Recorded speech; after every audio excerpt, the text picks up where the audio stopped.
ওদেরকে আমি বলছিলাম যে ওদেরকে সফল হওয়ার জন্য আপনাদের প্ল্যান করতে হবে, ওরা কিভাবে সফল হবে। আপনার সন্তানকে দেখে আপনার চোখটা জুড়িয়ে যাক এরকম, ও দেখতে কত সুন্দর তা না।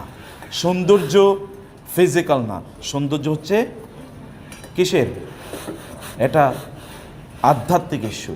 সৌন্দর্য চরিত্রের জিনিস, চরিত্র। বহু মানুষের চেহারা খুবই সুন্দর, কিন্তু ওরে দেখলে ফেরাউনের চেয়েও ভয়াবহ মনে হয়। আছেন এরকম, চেহারা সুন্দর বটে কিন্তু তার কথাবার্তা প্রত্যেকটা শব্দ পারবে এমনভাবে বলে মনের জন্য মারবে, এমনভাবে তাকায় মনের জন্য খেয়ে ফেলবে। আবার কিছু কিছু লোক আছে চেহারা হয়তো বা ধরেন ওই রকম কি বলে না, এরকম মানে চেহারার ফিজিক্যাল সৌন্দর্য হয়তো এরকম নাই, কিন্তু তার আচরণ দেখলে মুগ্ধ হয়ে যেতে হয়, আচরণ দেখে মুগ্ধ হয়ে যেতে হয়। একজন ইলাস্ট্রিয়াস ব্যক্তির একটা গল্প শুনছিলাম, এরকম ইলাস্ট্রিয়াস ব্যক্তি, তিনি হচ্ছে নিগ্রো মানে ব্ল্যাক, তো তিনি কৃতদাস, তো তার মনিব তাকে আবার খুব চরিত্রের কারণে খুবই পছন্দ করতেন তাকে, চরিত্রের কারণে। যেমন আতা ইবনে আবি রবাহের নাম শুনেছেন, আপনারা যদি নাম না শুনে থাকেন তাহলে আপনারা বাজার থেকে একটা বই কিনে নিয়ে আসবেন। বইটার নাম হলো সাহাবীদের ঈমান দীপ্ত জীবনী। সাহাবীদের কি ঈমান দীপ্ত জীবনী, এটা বইটা বাজার থেকে কিনে নিয়ে আসবেন, পড়বেন। সেখানে আব্দুর রহমান রাফাত পাশা, তিনি একজন মিশরীয়, তিনি লেখক, বাংলা বইটি অনুবাদ হচ্ছে, অসাধারণ বই। মানে এটা আপনি গিলতে থাকবেন এরকম, মানে মনের জন্য বইটা আমি খাই এইরকম টাইপের বই। তো তিনি সেখানে উল্লেখ করেছেন আতা ইবনে আবি রবাহ, এখানে তাবিঈদের ইমাম দীপ্ত জীবনী, তার একটা সিরিজ মহিলা সাহাবীদের ইমাম দীপ্ত জীবনী এ নামে আছে, এই 3টা সিরিজ তার আছে। তো সেখানে তিনি আতা ইবনে আবি রবাহের কথা বলছেন। আতা ইবনে আবি রবাহ এমনি শর্ট, দেখতে নিগ্রো, এমনি তিনি ব্ল্যাক, প্রচণ্ড নিগ্রো কালো, কিন্তু তার জ্ঞানের অবস্থা এরকম ছিল, বলা হয়েছে মক্কায় যতক্ষণ আতা ইবনে আবি রবাহ থাকবে ততক্ষণ কারো ফতোয়া দেওয়া চলবে না, সবার ফতোয়া দেওয়া নিষিদ্ধ, ওনার উপস্থিতিতে কেবল কথা উনি বলবেন, আর কেউ কথা বলবেন না। কোন লেভেলের স্কলার হয়েছেন, অথচ দেখার চেহারা কিন্তু ততটা ইমপ্রেসিভ না। আমি বলছিলাম একজন ব্ল্যাকের কথা, তো তিনি তার মনিব তাকে খুবই পছন্দ করেন চরিত্রের কারণে, ব্যবহারের কারণে, সুন্দর করে কথা বলে এবং ভালো করে আচরণ করে। এবং উনি পছন্দ করতেন বাঙ্গি। কি পছন্দ করতেন? বাঙ্গি। তো মনিব বাজার থেকে, মানে মাস্টার, তার মালিক বাজার থেকে বাঙ্গি কিনে নিয়ে এসে বললেন তুমি খাও। তো বাঙ্গি দিচ্ছিলেন কেটে, মালিক বাঙ্গি কেটে দিচ্ছে, উনি খাচ্ছেন, কৃতদাস খাচ্ছেন খুবই প্রশান্ত বদনে তিনি খাচ্ছেন, কিন্তু মনিবকে একটু অফার করছেন আপনি একটু খান। মনিব চিন্তা করলো ওরে কি ঘটনা, ও তো এরকম না, আমার একটু খাইতে বললো না। সর্বশেষ লাস্ট টুকরাটা তিনি বললেন আচ্ছা ঠিক আছে এই টুকরা আমি খাবো, এটা তুমি খাইও না। বলে আপনি খাবেন? আচ্ছা ঠিক আছে খা। উনি মুখে দিয়ে থুথু করে ফেলে দিলেন, এত তিতা, এটা এত তিতা। তো বললো কি, বলে এত তিতা, এটা কি এই অংশটাই তিতা নাকি এরকমই তিতা ছিল? বলে পুরোটাই তো এরকম তিতাই তো। তো তুমি যে খেলে তোমার চেহারাতে কোনো বিকৃতি দেখলাম না, দেখলাম তুমি এত প্রশান্তভাবে খাচ্ছ।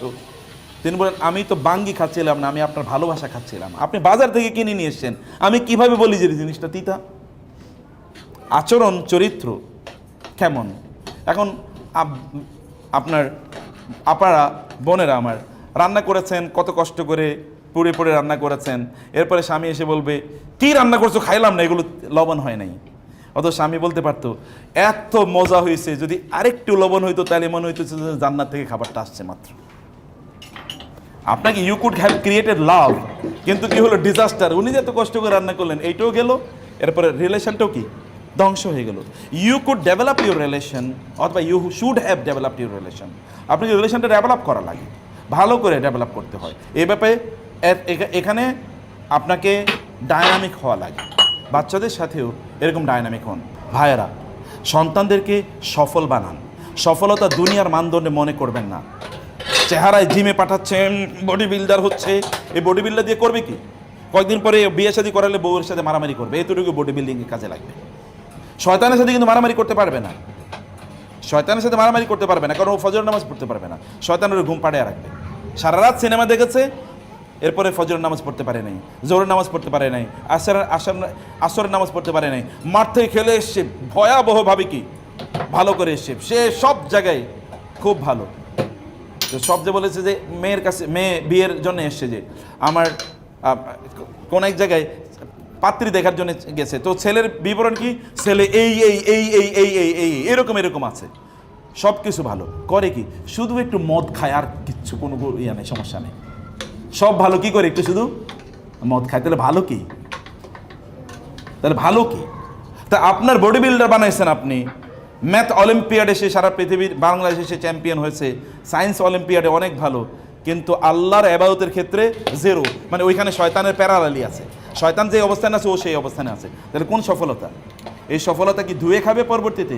এটা কিয়ামতের দিনের পরে দেখবেন যে সত্যিকারের সফলতা কি। সেদিন যখন আল্লাহ জিজ্ঞেস করবে তুমি তোমার সন্তানকে কি করেছিলে বলো, তোমার সন্তানের প্রতি কি দায়িত্ব পালন করেছিলে, সেদিন বলবেন যে আমি রান্না করেছিলাম, ওকে সকালবেলা ভোরে স্কুলে নিয়ে যেতাম, আবার নিয়ে যেতাম, কোচিংয়ের টিচার আসতো, আবার প্রাইভেট টিচার আসতো, তার এই পরীক্ষা সেগুলো ওইখানে নিয়ে গেছে, ওইগুলো সব বলবেন। দেখেন তখন পার পাওয়া যায় কিনা। কাফা বিনাফসিকা লিয়াউমা আলাইকা হাসিবা, নিজের বিচারটা নিজে আজকে করেন যে আমি যা করছি এটা কি ঠিক করছি কিনা। শুধু অর্থনৈতিক, বোনেরা কেবলমাত্র কান্নার চোখে আমি আমার মা বাবাকে কত কষ্ট দেখেছি, আমার সন্তানরা যেন এই কষ্ট না করে। ইমোশনাল কোন কষ্ট? খাবারের কষ্ট, খাবারের কষ্ট ওই কষ্ট বলে। এই যে আমার এখানে সোনালী মায়েদের গল্প, এটা আপনাদের জন্য বইটি নিয়ে এসে, বইটি আপনি নিয়ে যাবেন, 2টা বই আছে এখানে। সোনালী যুগের মায়েরা, ওই যে আমি যেই সকল নবী রাসূলদের অথবা যেই মায়েদের গল্প আপনাদেরকে বলেছি, এই গল্পগুলো এখানে আছে। গল্প এগুলো অথেন্টিক গল্প, বানোয়াট কোনো গল্প না। কিন্তু এখানে যে কথাটি আমি সেই জায়গায় যে বিষয়টা আমি বলছিলাম, যেমন আপনারা জানেন জুবাইর ইবনুল আওয়াম রাদিয়াল্লাহু তাআলা রাসূল সাল্লাল্লাহু আলাইহি ওয়াসাল্লামের আপন ফুফাতো ভাই। রাসূল সাল্লাল্লাহু ফুফুর নাম হলো সফিয়া বিনতে আব্দুল মুত্তালিব। সফিয়ার ছেলে ছিল জুবাইর রাদিয়াল্লাহু তাআলা আনহু। জুবাইর কিন্তু সাধারণ কোনো যোদ্ধা না, পৃথিবীর শ্রেষ্ঠতম যোদ্ধার মধ্যে একজন। এই জুবাইরকে তিনি কি করতেন? মরুভূমিতে নিয়ে ফেলে রেখে আসতেন। উত্তপ্ত মরুভূমি, এখন যে কি কয়েকদিন আগে রোদ গিয়েছিল, রোদটা কেমন গেছে একটু দেখেন। উত্তপ্ত মরুভূমিতে রেখে আসতো। লোকেরা বলতো তুমি এত পাষাণ কেন, মা হিসেবে তুমি কেমনে এটা করো? তিনি বলেন যেই ছেলে মরুভূমি এর রোদ তাপ সহ্য করে টিকে থাকতে পারবে না, ও আল্লাহর দিনের জন্য জিহাদ করবে কিভাবে? তাহলে ওই ছেলে দিয়ে আমি করবো কি? আমি কি ওকে শুধু খাওয়াবো, ওকে শুধু লালন পালন করবো? এ নাদুস নুদুস একটা চেহারা হবে, শরীর হবে, ওইখানে আপনার কি বলে একটু জ্বর হইলে তারপরে আর ঘুম থেকে উঠতে পারে না, এর মধ্যে বডি বিল্ডার বানিয়েছি, কোনো কিছু নাই, শরীরে কোনো স্ট্রেংথ স্ট্যামিনা নাই, তো ও যুদ্ধ করবে কিভাবে? এবং সত্যিকার অর্থে তিনি কত বড় বীর যুদ্ধ হয়েছেন জানেন? কত বড় বীর যুদ্ধ! রাসূল সাল্লাল্লাহু আলাইহি ওয়াসাল্লাম বলেছেন প্রত্যেক নবীর জন্য হাওয়ারি থাকতো, আর আমার জন্য হাওয়ারি হলো কে? জুবাইর ইবনুল আওয়াম। মানে প্রত্যেকের পার্সোনাল সেক্রেটারি, যিনি তাকে রক্ষা করবেন, একেবারে তার সাথে বডির সাথে লেগে থাকতেন সিকিউরিটি গার্ড হিসেবে, আমার হাওয়ারি হলো এই যে জুবাইর। কেমন যোগ্য করে আল্লাহ রাসূল, মানে আল্লাহ রাসূলের জন্য তিনি তাকে তৈরি করেছেন, বা মা কিভাবে তাকে তৈরি করলেন। আপনি কেবল খাওয়ানো কি সফলতা মনে করবেন না, আপনার বাপ দাদারা কষ্ট করেছে, আপনার নিজেরা কষ্ট করছেন, দেখছেন ছেলেরা যেন কষ্ট না করে। আমি ভালো স্কুলে পড়তে পারি নাই, ওরে ভালো স্কুলে পড়াবো, ভালো ইউনিভার্সিটিতে পড়াবো। তো ভালো ইউনিভার্সিটি যত ভালো জায়গায় পড়ালেন তত জাহান্নামের কাছাকাছি গেল। ভালো মানে কি? ভালো মানে হচ্ছে তাকে জান্নাতের পথে নিয়ে গেলেন কিনা। ওর রিজিকের দায়িত্ব আল্লাহ তাআলার, কিন্তু ওকে জান্নাতে নেওয়ার দায়িত্ব আপনার। আপনাকে সে পথ দেখাতে হবে। এই পথগুলো আপনারা তৈরি করবেন, সযত্নে তৈরি করবেন। কথাগুলো শুধু শুনেই যাবেন এরকম না, মনে করবেন যে ওনাদের কাজ হচ্ছে শুনিয়ে দেওয়া। আপনার না শুনলেও পৃথিবীতে শোনার মতো বহুত লোক আছে। আপনারা জান্নাতে যদি না যান তাহলে এটা আপনাদের দায়িত্ব। আমাদের দায়িত্ব, মাদানী সাহেবের দায়িত্ব অথবা রাকিবের দায়িত্ব, আমাদের দায়িত্ব শুধু কথা বলে যাওয়া। আপনি মনোযোগ দিয়ে শুনলেন কি শুনলেন না, এটা আপনার ইস্যু। কোন একদিন তখন বলবেন ইয়া হাসরাতান, ইয়া ওয়াইলানা, ইয়া ওয়াইলাতা। সেদিন আপনি হয়তো বলবেন যে হায় লাম আত্তাখিজ ফুলানান খালিলা, অমকের যদি বান্ধবী না বানাইতাম, অমকের যদি বন্ধু না বানাইতাম। ইয়া লাইতানি ইত্তাখাযতু মা'আর রাসূলি সাবিলা, হায় নবী রাসূলদের কথা যদি শুনতাম, তাদের কথা অনুযায়ী যদি চলতাম। সেদিন বলে তো কোনো লাভ নাই, সেদিন আফসোস করে কোনো লাভ হবে না। আফসোস যা করে এখানে করে যান। সেদিন চোখের পানি ফেলতে হবে, সেদিন চোখের পানি পেলে কোনো লাভ হবে না।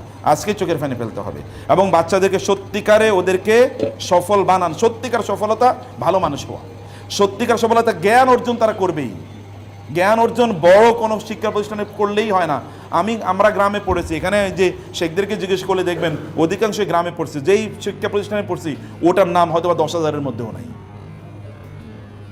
জ্ঞান বিতরণ, জ্ঞান দেয়া এটা আল্লাহর কাজ।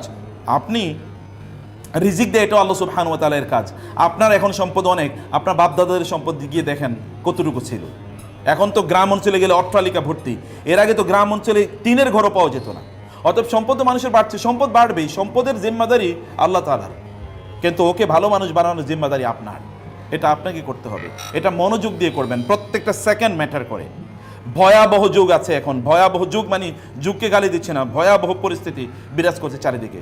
কয়েকদিন পরে যদি আপনার মেয়ে এসে বলে, মা আমি তো মনে মনে ছেলে হয়ে গেছি, কিছু বলার নাই, কিছু বলতেও পারবেন না। অথবা ছেলে এসে যদি বলে, মা আমি তো মনে মনে মেয়ে হয়ে গেছি, কিছু বলতে পারবেন না, বলার অধিকারই থাকবে না, সুযোগই থাকবে না। আপনি বলবেন কোথায়? ওই বাসা থেকে বের হয়ে যাবে। আপনি বলে কি করবেন? বাসা থেকে বের হয়ে যাবে স্রেফ, তাই না?